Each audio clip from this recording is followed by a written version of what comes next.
like to agree with my colleague from San Diego that this bill does not create a new program.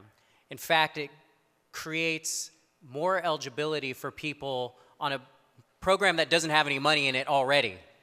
And we're limiting the number of people that are here legally that will be able to get this program. In fact, just yesterday, I had a constituent, one of my children, hang out with somebody who lives in the affordable housing right across the street from my house.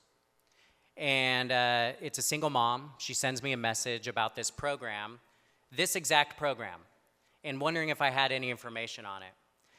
And I said, well, look, call HCD. Here's some things we can do for you, yada, yada, yada. There's no money in the program right now. But she's trying to buy a home. She's trying to buy a home to provide for her and her son.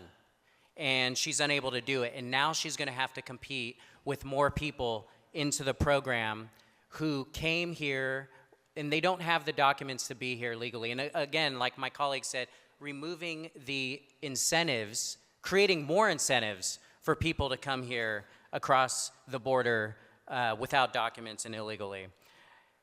We have in this state 181,000 people living without permanent shelter. 181,000 people. And everybody on this floor from the other side of the aisle says all the time in housing committee, I hear it every housing committee, is about how there's not enough housing. There's not enough housing, and we already are limiting the funds. Why would we create an incentive for more people to come across the border and get housing as well? We have so many people that we need to house here in this country that are here already. And also I want to say, I'm not going to sit here and listen to people who want to say nonsense and try to put words in our mouth about how we feel about things, that we're somehow hateful. You do not hold the moral high ground. You're actually going to mess with the immigrant population. My stepfather, who came here from Mexico in the 80s, it took 17 years for his family members to get visas to come to this country legally. 17 years. Yes, we have a problem with our immigration system in this country. And by the way, it took me another 2 or 3 years to fill out the paperwork for what was 3 people, now 9 people, because they got married, they had children.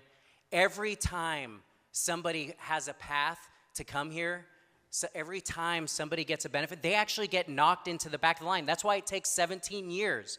So you're actually deducting from the people who are trying to go through the process the correct way. And so I will not accept people trying to put words in my mouth that somehow I'm hateful, because I actually want to help the immigrant population. I want to help people who have come here from Mexico. And by the way, yes, I agree with my colleagues who've said we cannot operate this state without our immigrant population. They do amazing things. I love them. I love what they do. By the way, I'm from Napa, a beautiful place. I'll tell you, that place does not survive without the immigrant population. But I will not allow anybody to characterize how I feel, especially about the Mexican population, because of my feelings about this bill. In fact, I'm trying to help the Mexican immigrant community obtain home ownership in the United States of America. And with that, I respectfully ask for a no vote.